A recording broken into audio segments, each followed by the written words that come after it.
자세히 보아야 예쁘다. 오래 보아야 사랑스럽다. 너도 그렇다. 안녕하십니까? 명불허전 길령호입니다. 나태주 시인의 풀꽃이란 시입니다. 짧은 구절이지만 다른 사람들을 귀히 여기는 마음을 담은 이 시는 지금도 많은 사람들에게 사랑을 받고 있습니다. 길가에 핀 풀 한 폭이 꽃 한 송이에서 사람의 아름다움을 찾아낸 시인. 네, 명불허전 오늘은 풀꽃의 주인공이신 나태주 시인과 함께하겠습니다.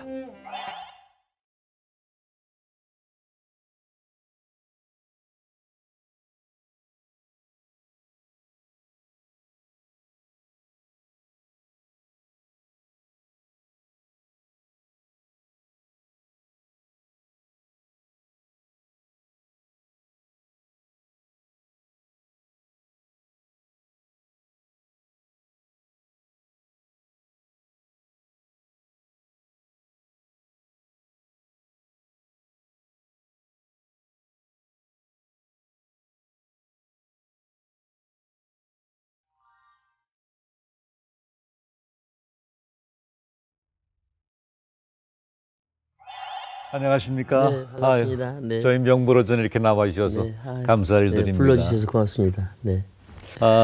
지난 2012년도인가요? 광화문 사거리를 지나가다 큰 빌딩에 선생님의 시가 걸려 있는 것을 보고 야, 어처럼 시가 그렇게 간결하면서도 가슴 깊이 와닿는지 어느 분인가 하고 사실은 놀랐습니다. 그랬더니 선생님의 시였습니다. 네, 저는 진짜로는 정작 현장에서 보질 못했고요. 네.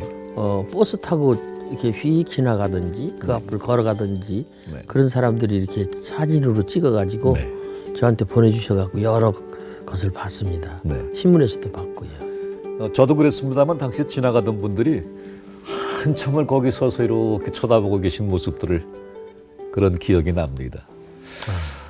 처음에 이 풀꽃이라는 시를 쓰게 된 어떤 계기는 있으셨나요? 이게요.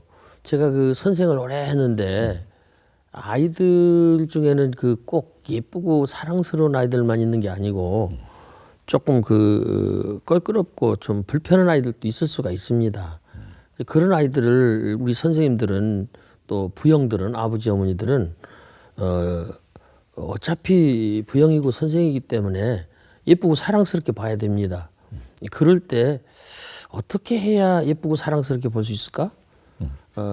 그런 방책의 하나로서 자세히 봐서라도 예쁘게 보자. 오래 봐서라도 사랑스럽게 보자. 그렇게 생각을 했던 거예요. 그래서 이 시의 근본에는 부정이 들어 있습니다. 네. 자세히 보지 않으면 예쁘지 않다. 오래 보지 않으면 사랑스럽지 않다. 그래서 이 부정을 긍정으로 바꾸는 그런 문장이 첫 문장과 두 문장입니다. 그렇게 말을 하고 이게 나만 그런 게 아니라 너도 그렇다. 너는 충분히 예쁘고 사랑스러운 수도 있지만 그렇지 않을 수도 있다. 그런데 예쁘게 보기 위해서 자세히 보면 물론 예쁘다. 오래 보면 물론 사랑스럽다. 이런 나름대로의 방책으로 제가 그렇게 썼던 것 같아요. 네. 선생님께서는 이후에도 풀꽃 2, 풀꽃 3까지 쓰셨습니다. 근데 처음에 쓰신 풀꽃은 자세히 들여다보는 이렇게 관찰하는 입장이라면요. 풀꽃 2는 좀 다른 것 같습니다. 어떤 관점에서 풀꽃 2는 쓰시게 된 건가요? 첫 번째는 이제 안다는 그런 것을 넘어서서 본다는 거고요. 두 번째는 이제 안다는 겁니다. 처음에 이제 보고 알자 이런 얘기인데 제가 따져서 쓴 건 아니고 쓰다 보니까 그렇게 됐습니다. 이름을 알고 나면 이웃이 되고 색깔을 알고 나면 친구가 되고 모양까지 알고 나면 연인이 된다. 이것은 비밀. 이렇게 이제 제가 풀꽃 2에서 썼거든요. 그러니까 풀꽃 1은 본다에 초점을 맞췄었고 풀꽃 2는 안다. 그래서 알아가는 단계가 우선 이름을 알고 색깔을 알고 모양을 알으면 완벽하게 하는 거다. 그래서 연인의 단계다. 그래서 이것이 아주 단순한데 이걸 알기는 아주 쉬운데 이걸 사람들이 의외로 모른다. 그래서 비밀이다. 이렇게 제가 2번에서 썼습니다. 풀꽃 3의 경우는 또 굉장히 짧습니다. 네. 기죽지 말고 살아봐. 꽃 피워봐. 참 좋아. 이렇게 세 귀전입니다. 네, 네. 이 시는 어떤 메시지를 혹시 이거는 담으세요? 이제는 산다는 겁니다. 네. 살아보자. 이제 보고 알았으니까 잘 살아보자. 어떻게 사느냐. 기죽지 말고 살자. 우리나라 뭐 전반적으로 다 그런 건 아니지만 많은 사람들이 기죽어 있는 것 같아요. 그리고 특히 문제가 있는 게 자존감이 좀 많이 이렇게 떨어져 있는 것 같습니다. 그래서 그 자존감을 높이면서 기죽지 말고 이 당당하게 자기를 사랑하고 아끼고 긍정하고 이렇게 부추기면서 우선 살아보자. 그렇게 하고 꽃을 좀 피워보자. 네. 누구에게나 필 수 있는 그런 꽃인데 그 꽃을 피면 어떨까? 참 좋지 않을까? 그래서 제가 젊고 어린 사람들한테 이게 당부하고 부탁하고 부추기고 응원하는 그런 메시지를 3번에도 담았습니다. 3까지 쓰셨는데 앞으로 풀꽃 4, 풀꽃 5도 나올 예정이신가요? 쓰긴 썼었어요. 네. 근데 부질없더라고요. 이제 살아서 꽃을 피웠으면 좋다고 그러는데 뭐가 필요할까? 그래서 지웠습니다. 네. 그래서 그냥 3번으로 네. 짧을수록 좋다고 그랬으니까 그걸로 이제 끝내려고 그럽니다. 네. 보고 알고 예, 살아보고. 살고. 예, 예. 자, 많은 분들이 나태주 시인님을 풀꽃 작가, 풀꽃 시인이라고들 부르고 계십니다. 아이들을 또 희망이 필요한 사람들을 풀꽃에 비유한 어떤 특별한 이유가 있으신지요? 이 풀꽃은요 본래가 존재 가치가 별로 뚜렷하지 않은 어떤 대상입니다. 이름도 그렇고 그리고 살펴주는 것도 그렇고 그리고 색깔도 모양도 향기도 그렇게 대단한 것이 아니고 그냥 소소한 그냥 아주 낮은 그런 단계의 어떤 존재입니다. 그래서 그런 대명사로서 이 풀꽃을 제가 선택한 거지요. 그래서 우리는 다 누구나 이렇게 풀꽃같이 작고 낮고 보잘것없고 그렇지만은 한 사람 한 사람이 다 그 나름대로 가치와 아름다움과 충분한 어떤 목표의식이 있고 하여튼 좋은 것이 있다. 그러니까 그걸 가지고 우리가 잘 살자 그런 뜻으로 제가 풀꽃을 이름을 땄던 것 같습니다. 참 짧지만은 긴 여운과 큰 울림을 주는 시로 많은 사람을 위로를 해 주셨는데 처음에 어떻게 해서 선생님께서는 시를 쓰게 되셨는지 궁금합니다. 내가 참 이 얘기를 하도 많이 해서 그렇긴 합니다만은 16살 때 고등학교 1학년 때 어떤 여학생이 너무 좋아가지고 그 여학생한테 내 마음을 어떻게 표현할까? 그래서 사실은 연애편지를 한번 썼는데 그 연애편지를 그 아버지가 받는 바람에 아이고, 예. 답장이 아버지한테서 와가지고 뭐라고 답장이 왔습니까? 학생이 공부도 안 하고 이런 편지를 쓰면 되겠는가? 네. 상당히 점잖하게 오셨어요. 굵은 만년필로 쓰셨는데 한번 나와라 내가 만나주겠다. 그래갖고 제가 놀래가지고 편지 찢어버리고 그 뒤로 쓰지도 못하고 가슴이 답답하고 이제 속에 있는 막 튀어나오려고 하는 어떤 짐승 같은 그 감정을 어떻게 해볼 수가 없어서 이걸 내가 다스리는 방법으로 시를 써야겠다. 그래서 16살부터 시를 쓰기 시작해서 지금 올해 이제 76세, 집 나이로 76세인데 60년 동안 시를 썼습니다. 야, 사랑의 아픔 때문에 시를 쓰게 되셨군요. 그리고 시의 그 기본이라는 것이 출발이라는 것이 대부분 그 연애편지에 시작을 한 것입니다. 울렁이는 마음, 뭔가 그리운 마음, 애타는 마음, 뭐 이런 마음을 그 예쁜 말로 그리고 깨끗하게 잘 정결한 글씨로 이렇게 쓰는 연애편지, 그것이 바로 시라고 저는 생각합니다. 그 가슴앓이 때문에 시인이 되셨습니다. 된 게 아니고 되기로 했어요. 네. 그 뒤에 된 거는 또 다른 여자분이 있어가지고 그렇습니까? 네, 시인이 됐습니다. 네. 10년 후에 그러니까 26살 때 네. 월남 군대 갔다 와갖고 제대해서 복직을 초등학교 선생으로 복직을 했는데 옆에 앉아 있는 여자 선생님이 이뻐가지고 그 여자 선생한테 이제 이번에는 적극적으로 이렇게 프로포즈를 했는데 제가 버림을 받고 많이 마음이 아프고 힘들고 괴롭고 많이 이렇게 그냥 이 세상에서 사라지고 싶은 그런 생각까지 들을 때 네. 그때 제가 또 시를 써서 그 시를 가지고 신춘문예 올해도 1월 달에 신춘문예가 발표가 됐지요. 그 신춘문예에 제가 응모해서 26살 때 제가 시인이 됐습니다. 그러면요, 만약에 네, 네. 첫 편지를 보냈을 적에 그게 연결이 됐으면은 선생님께서는 시인이 안 되실 안 수도 됐지요. 있었겠네요. 네, 시를 안 썼겠죠. 그리고 두 번째 그 여자분한테 제가 버림을 받지 않았더라면 시인이 못 됐을 것입니다. 처음에는 시를 안 썼을 것이고 출발을 안 했을 것이고 그 다음에 두 번째 분한테 이제 제가 선택이 됐더라면 제가 시인이 안 됐을 것입니다. 버림받기 잘하셨습니다. 그렇지요. 제가 그래서 그 뒤에 시를 썼어요. 네네. 두 여자. 네. 한 여자로부터 버림받는 순간 나는 시인이 되었고 한 여자로부터 선택되는 순간 나는 남편이 되었다. 네. 그래서 제가 이 두 여자 사이에 산다 이렇게 얘기합니다. 늘 나를 버려주는 여자가 있고 나를 선택해주는 여자가 있고 그래서 여전히 저는 집사람이 선택해 주니까 그냥 잘 유지하고 잘 삽니다.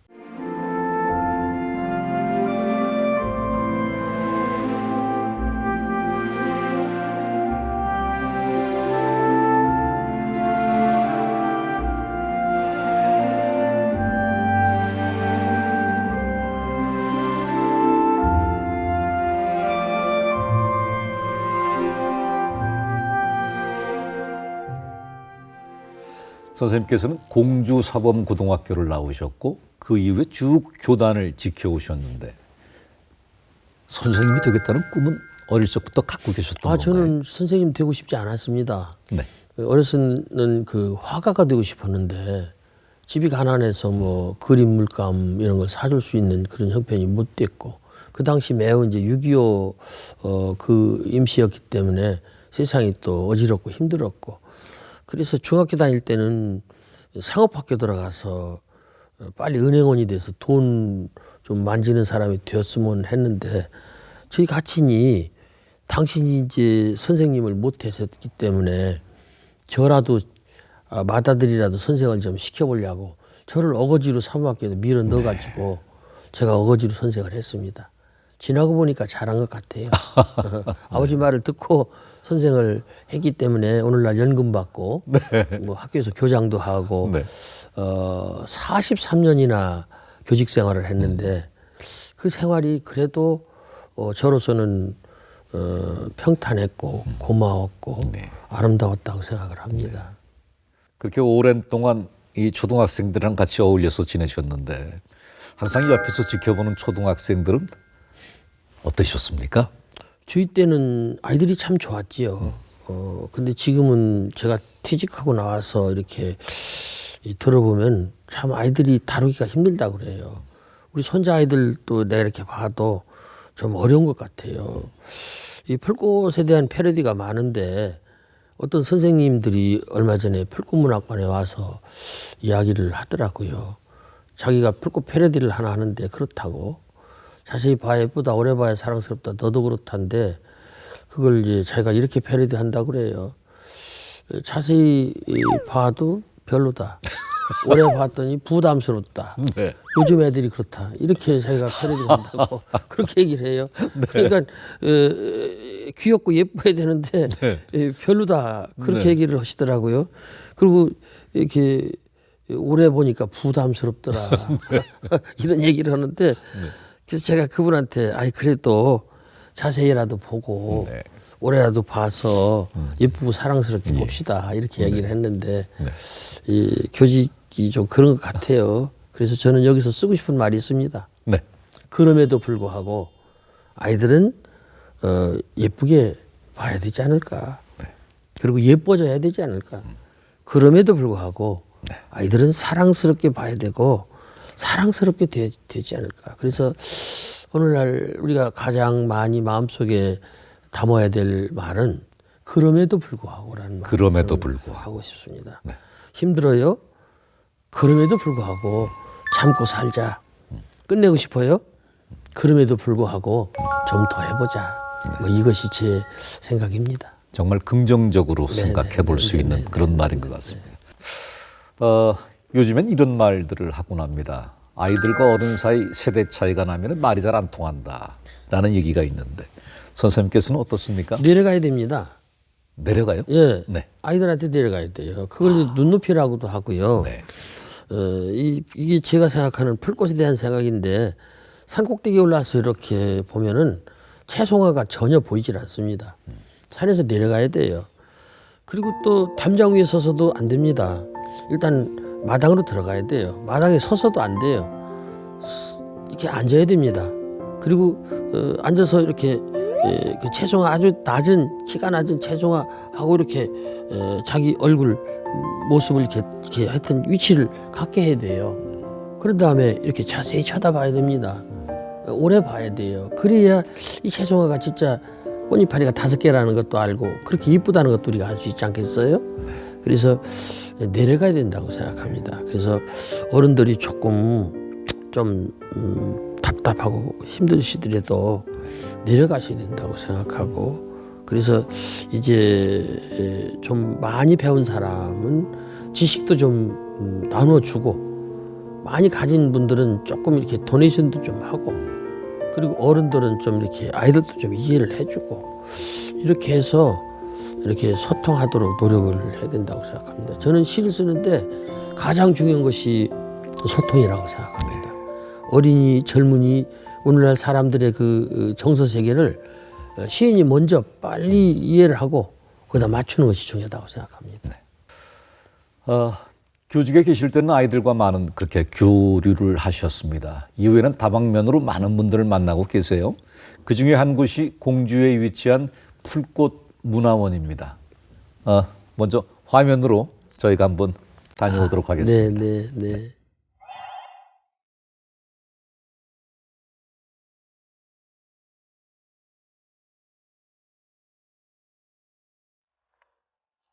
여기가 공주시에 위치한 문화원이네요. 네. 정확한 이름은 공주 풀꽃 문학관입니다. 풀꽃 문학관. 네. 이야, 아주 자전거 조형물이 너무나 예쁘게 되어 있습니다. 네. 저게 정부에서 해주신 겁니다. 이야, 그 산자락에 아주 집이 아담하고 네. 아주 고젓하게 서 있네요. 네, 공주서 집자리가 제일 좋은 데입니다. 네. 네.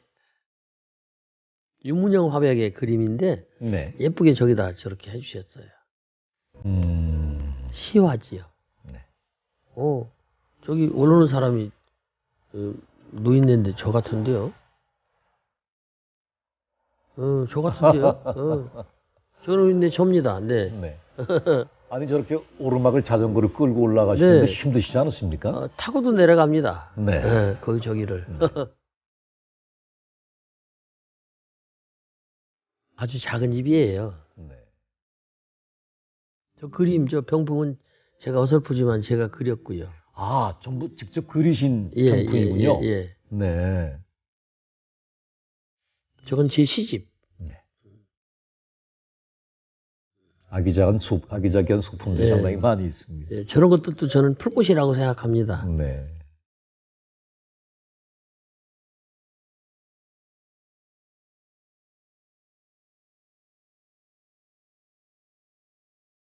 어떤 작가가 저를 형상화해서 저걸 해주셨어요. 네. 항상 모자를 저렇게 즐겨 쓰시는 것 같습니다. 머리가 좀 빠져서요. 네. 그냥 그렇게 됐습니다. 꽃이. 봄에 저희가 찾아뵀으면 정말 예쁜 모습을 볼 수 있었겠어요. 네, 봄에, 가을에는 여기 꽃이 가득 여기까지 와요.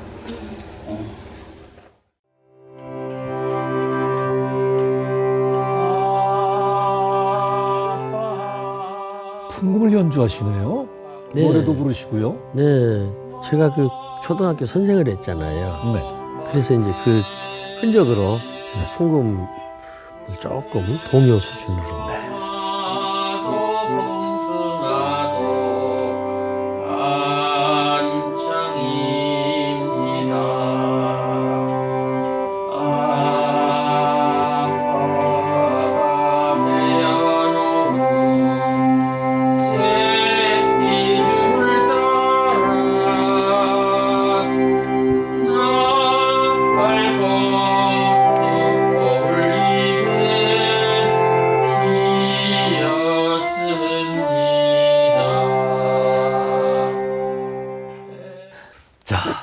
아름다운 시로 사람들에게 위로를 건네주는 나태주 시인님과 명불허전 여러분들 함께하고 계십니다. 자, 근데 선생님께서 두 번의 큰 고비를 넘기셨다는 얘기를 들었습니다. 중학교 때 실명의 위기를 넘기셨다는 얘기가 있습니다. 어떻게 된 건가요? 어떻게 그걸 아시나요? 제가 어디다 썼나? 네. 그 2학년 때인데요. 네. 10월 달쯤인데 제가 키가 작은 아이였습니다. 근데 그때는 그 버스도 없고 그래서 이 트럭을 이렇게 도둑으로 타는 그런 습성이 있었어요, 아들이요. 네. 그 어디서 타느냐면 트럭이 빨리 가니까 기차가 이렇게 지나가는 철도로 크로스돼서 가는 그 도로 이렇게 됐을 때 거기가 좀 올라가 있거든요. 그때 이제 차가 부릉부릉 하면서 이제 속도를 놓칠 때 가방을 던지고 이제 올라타거든요. 근데 키가 크고 잘 잽싸고 이제 똑똑하고 이런 애들은 운동신경이 좋은 애들은 훌떡 올라타는데 저 같은 좀 둔재 이런 사람은 키도 작고 그러니까 제일 끝에 이제 올라탄 거예요. 네.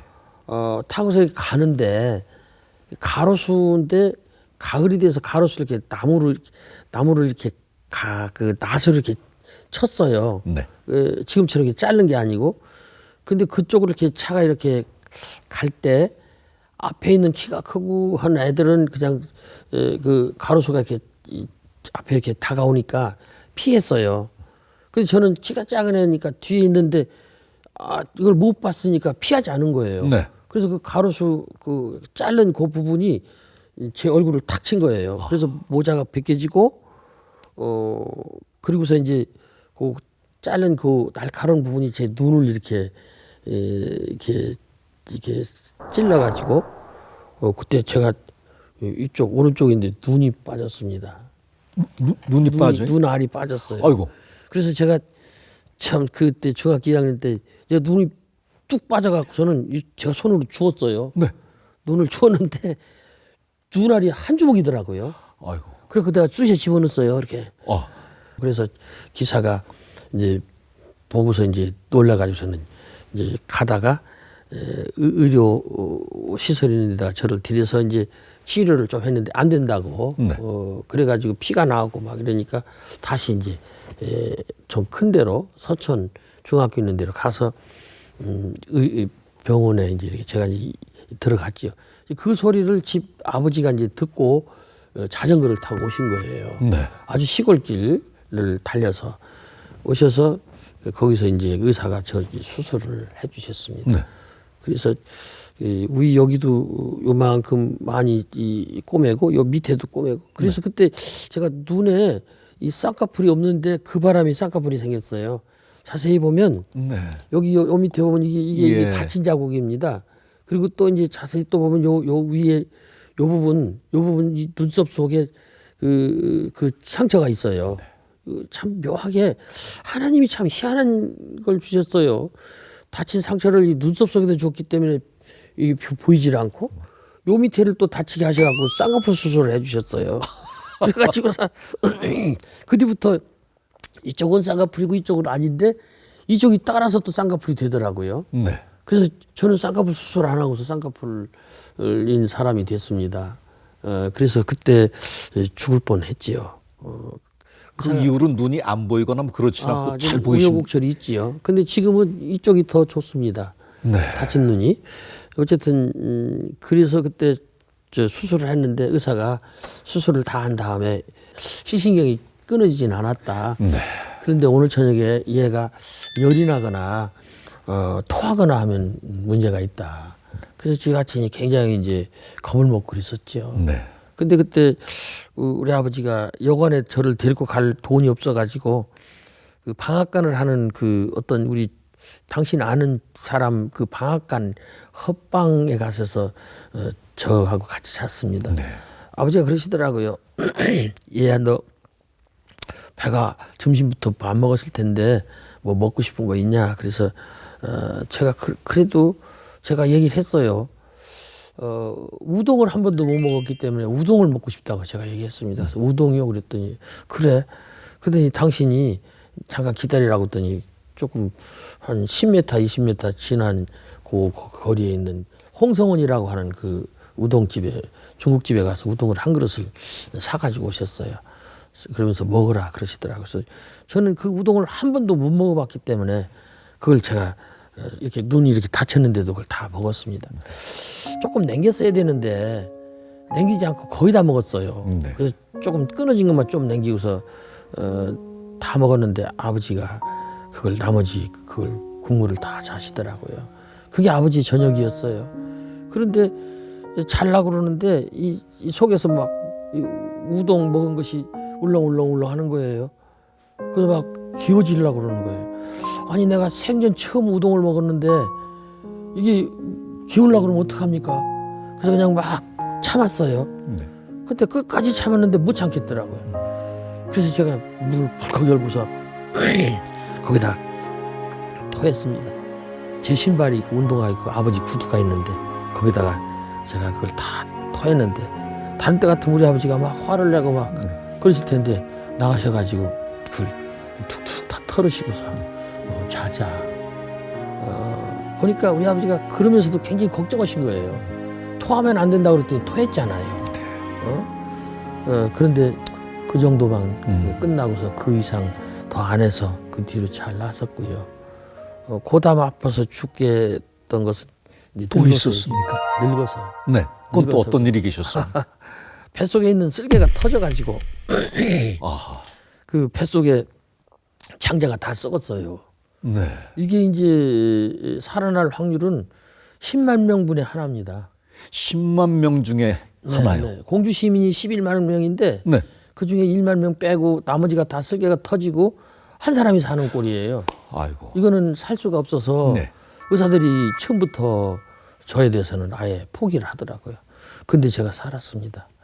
어쨌든 기적적으로 제가 살았어요. 하늘에서 내리셨네. 네, 그거에 대해서 제가 책도 한 권을 썼는데 네. 그럼 그게 지금은 2007년도인데 네. 그때부터 지금까지 13년 동안 지금 잘 건강하시고요. 살았어요. 건강하지는 않습니다. 네. 아침에도 배가 아파요. 그러면 제가 이렇게 생각합니다.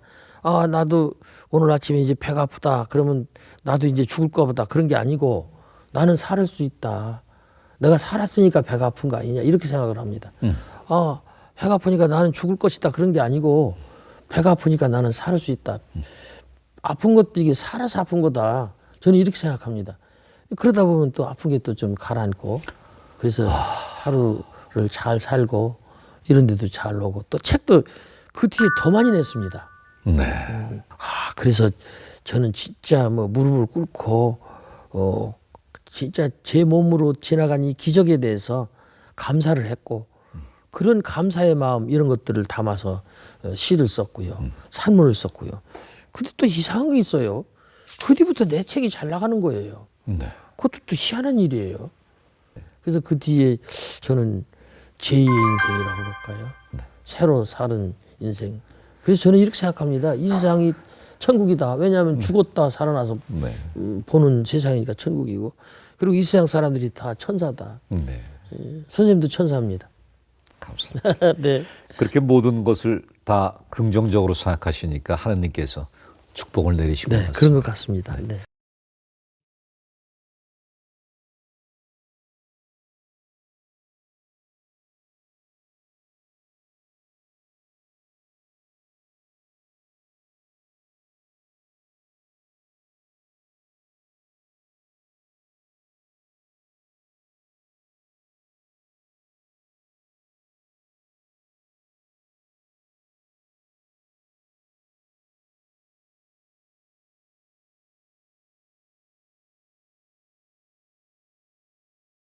선생님께서는 올해 등단 50주년을 맞이하셨습니다.